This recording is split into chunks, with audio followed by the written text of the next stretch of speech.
Assalamualaikum warahmatullahi wabarakatuh. Kembali lagi di channel saya, Anissa Angelina. Untuk konten kali ini, saya akan membahas mengenai 5 kebutuhan dasar manusia. Dari 5 kebutuhan dasar ini, kita akan menerapkannya atau akan mencocokkannya pada sebuah karya sastra. Berikut penjelasannya.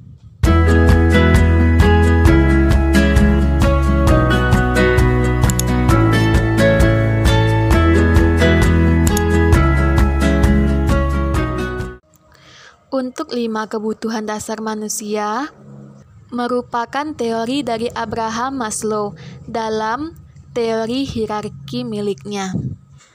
Abraham Maslow mengatakan bahwa kebutuhan-kebutuhan di tingkat rendah harus terpenuhi, atau paling tidak cukup terpenuhi terlebih dahulu, sebelum kebutuhan-kebutuhan di tingkat lebih tinggi menjadi hal yang memotivasi. 5 kebutuhan dasar manusia tersebut, yang pertama, kebutuhan fisiologis. Yang kedua, kebutuhan rasa aman dan perlindungan. Yang ketiga, kebutuhan rasa cinta. Yang keempat, kebutuhan akan harga diri. Yang kelima, kebutuhan aktualisasi diri. Kelima kebutuhan dasar manusia tersebut akan kita kaitkan dengan sebuah novel karangan Krishna Pabikara, yaitu Surat Dahlan. Yang pertama, kebutuhan fisiologis. Kebutuhan fisiologis merupakan kebutuhan paling dasar manusia. Nah, kebutuhan fisiologis ini antara lain pemenuhan kebutuhan oksigen dan pertukaran gas, pemenuhan cairan seperti minum maupun nutrisi yang berupa makanan, pemenuhan kebutuhan eliminasi, istirahat, dan tidur, serta kebutuhan seksual. Berikut merupakan contoh dari pemenuhan kebutuhan fisiologis yang terdapat pada novel Surat Dahlan. Tokoh Aku pada kutipan novel tersebut diminta untuk tidak bergerak selama 24 jam setelah melakukan operasi cangkok liver. Dapat kita baca bahwa kutipan tersebut, tokoh Aku sedang pada fase pemenuhan kebutuhan tingkat pertama, yaitu fisiologi, khususnya memenuhi kebutuhan istirahat dan pemulihan bagi tubuhnya. Tingkatan kedua, yaitu kebutuhan rasa aman dan perlindungan. Untuk kebutuhan rasa aman dan perlindungan, di sini dibagi menjadi 2. Yang pertama, rasa aman terhadap fisik. Yang kedua, rasa aman dan perlindungan terhadap psikologis. Bentuk dari rasa aman dan perlindungan terhadap fisik merupakan perlindungan dari ancaman terhadap tubuh dan kehidupan seperti kecelakaan, penyakit, bahaya lingkungan, dan lain-lain. Sedangkan pengertian dari kebutuhan rasa aman dan perlindungan secara psikologis, yaitu perlindungan dan ancaman peristiwa atau pengalaman baru, atau orang asing yang mempengaruhi kondisi kejiwaan seseorang. Di sini dapat kita baca bahwa tokoh Aku sedang berusaha untuk tetap mematuhi perintah dokter agar terhindar dari resiko terbesar pasca operasi, yaitu kegagalan.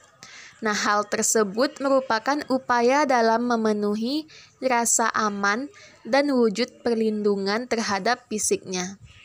Di paragraf tersebut, tokoh Aku atau tokoh utama memaparkan pengalamannya yang telah dioperasi 2 kali dan tidak bergerak selama 8 dan 16 jam pasca operasi. Nah, hal tersebut menjadi penenang baginya atau bagi psikologinya untuk tetap melakukan perintah dokter. Kebutuhan yang ketiga, yaitu kebutuhan rasa cinta. Untuk kebutuhan ini, yaitu kebutuhan memiliki dan dimiliki, memberi dan menerima kasih sayang, kehangatan, baik dari kekasih, sahabat, ataupun keluarga. Contohnya dapat kita lihat pada halaman 5, paragraf 5 berikut ini. Nah, di dalam cerita, tokoh aku mendapat perhatian dari seantero Nusantara yang menanyakan kabarnya kepada anak yang menunggu di posko Surabaya. Hal tersebut menunjukkan bahwa banyak sekali orang yang menyayanginya. Kebutuhan tingkat 4, yaitu kebutuhan akan harga diri dan perasaan dihargai oleh orang lain, serta pengakuan dari orang lain. Untuk kebutuhan tingkat 4 dapat kita lihat pada kutipan berikut. Dalam teks, tokoh aku menyampaikan keinginannya untuk belajar ke Jakarta. Dan di luar dugaan, istrinya sama sekali tidak keberatan. Istrinya sangat menghargai keputusan suaminya. Maka kebutuhan akan dihargai telah terpenuhi bagi tokoh aku. Untuk tingkatan terakhir ataupun kelima dari pemenuhan kebutuhan dasar, yaitu kebutuhan aktualisasi diri. Hal ini merupakan kebutuhan tertinggi dari hierarki Maslow, yang berupa kebutuhan untuk berkontribusi pada orang lain atau lingkungan, serta mencapai potensi dari diri sepenuhnya. Untuk kebutuhan tertinggi tersebut, berikut merupakan contohnya di dalam novel Surat Dahlan. Pada bagian ini, tokoh aku melakukan salah satu tindakan tercela, yaitu mencuri tebu. Namun, hal ini semata-mata ia lakukan hanya demi mengisi perut ia dan adiknya.